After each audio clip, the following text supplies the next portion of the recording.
Hi, Tana for Tana's Treats here. We are back today with a new recipe that my family absolutely loves. It's a low carb recipe. It's good for diabetics, for those who are on keto diet, and for anyone who just wants to be a little bit more healthy. It's very simple. It's in one pot. So let's get going. Let's cook us some chicken.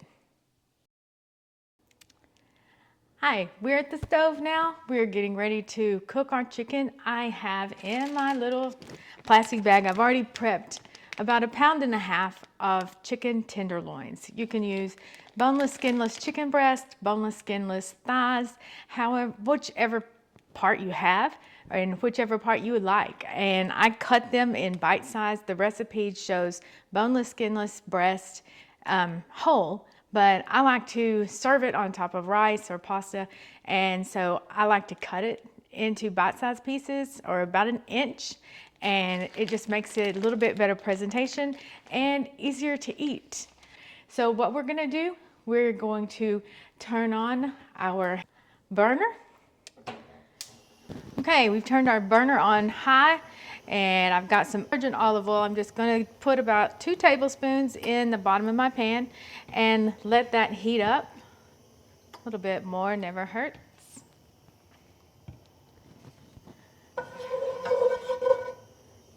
This is an older non-stick pan that I have babied for a long time, and the non-stick is still really, really good. And so I use it a lot. So once that oil starts heating, we're gonna get our chicken ready. I've already washed my hands, but I'm not gonna touch this chicken. So here goes our chicken. Hear the sizzle. Zip it up, and I'm going to wash my hands. At this point, I'm gonna give it a little bit of pepper, not much, a little bit of salt, and a teaspoon and a half of lemon pepper seasoning. Any kind of lemon pepper, just use your favorite. That's what I do. And stir the chicken to coat it all around. Get that lemon pepper all over the chicken.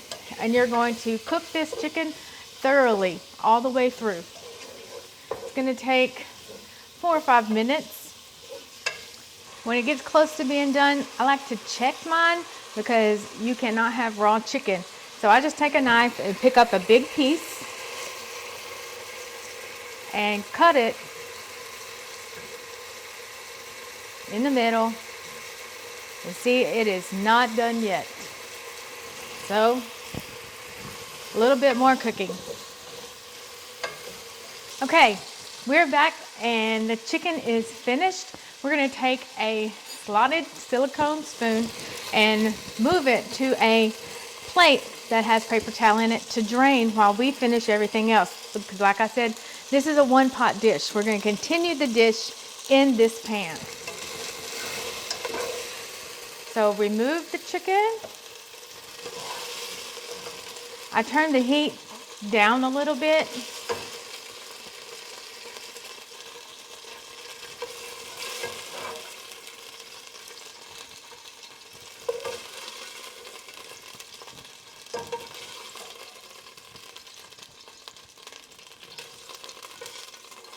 There we go. Now I'm going to set this aside. I'm going to add just a little bit more oil because that chicken drank up a little bit. And I'm going to add, the recipe calls for 1/2 cup of onion, but I'm not going to chop a whole onion just for 1/2 cup. So I always use the whole vegetable. We're going to add this into our pan. This is a sweet onion, but you can use whichever kind, yellow, white, Vidalia, which is my favorite.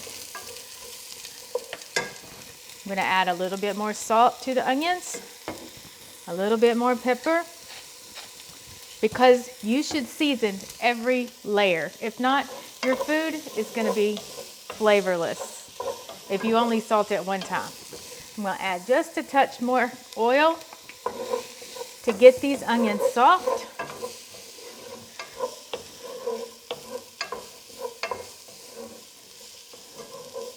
I'm gonna turn my heat up a little bit more. You wanna cook them till they're translucent. Okay, the onions are done. This time we're gonna add 3 cloves of, the recipe says minced garlic. I don't mess around with mincing my garlic. I just use a garlic press. It works fine, but you don't wanna add it to your onions at the beginning because garlic will burn and it will give your whole dish a bitter flavor. So you add it right at the end and just cook it about a minute. That's gonna smell up this kitchen. Ooh, down there, that's smelling good. Okay, now that the garlic is cooked through, we're gonna add a 1/3 cup, just a 1/3 cup, just a little bit of chicken broth. And this is just canned chicken broth. It's to help deglaze the pan.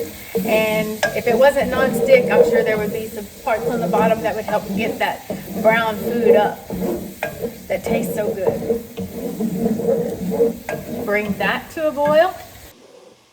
Then, the good stuff. We're gonna add a cup of heavy whipping cream.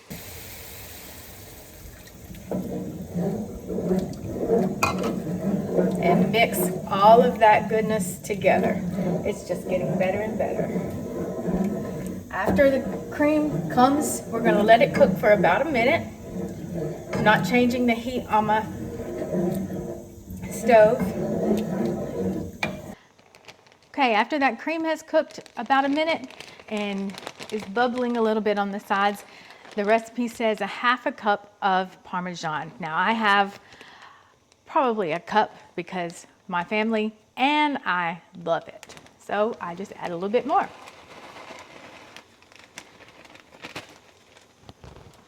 Okay. All right, next we're gonna add a 1/2 cup of sun-dried tomatoes. Now this jar holds about 8.5 ounces, which is 1.5 cups. And so we need 1/2 cup. And I've already used it. I use the oil, I use everything. So I'm just going to use everything in this jar and I'm not gonna measure it out because I've already used half of it. And these are julienne sun-dried tomatoes with Italian herbs and seasonings. And the oil is a good quality oil. You just get it at the grocery store. This is gonna add a whole nother layer of flavor. Probably one of my favorite ingredients. Now we add a whole teaspoon of Italian seasoning, straight out of the spice rack.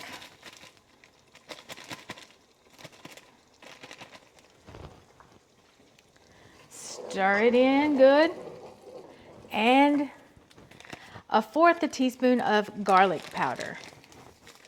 We put all that garlic in there. Now a little bit of garlic powder, but it's great. Stir it up completely. Make sure all those herbs are mixed in. And we have a pretty good sauce going here. Now we are going to add a whole box of organic baby spinach. I use the whole box. I think it calls for 4 cups of baby spinach, but this is a little over that, but that's okay. Okay, so here's our spinach. We're just gonna add it a handful at a time and wilt it. Get it covered in all of that sauce. Don't really cook it at all. Just clean up your space. Then add another handful. I'm just gonna go ahead and dump all of that in there. That's good.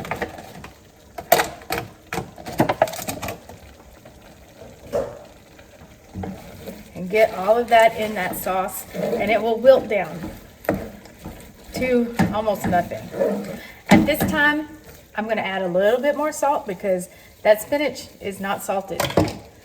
And a little bit of more pepper, Season every layer. Cover every spinach piece with that hot sauce.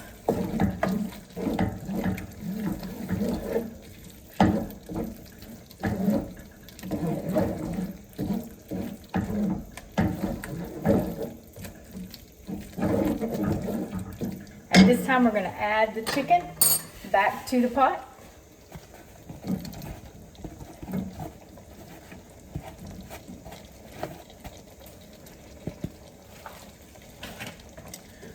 And thoroughly mix it in. Get it a little warmed up from sitting on the side.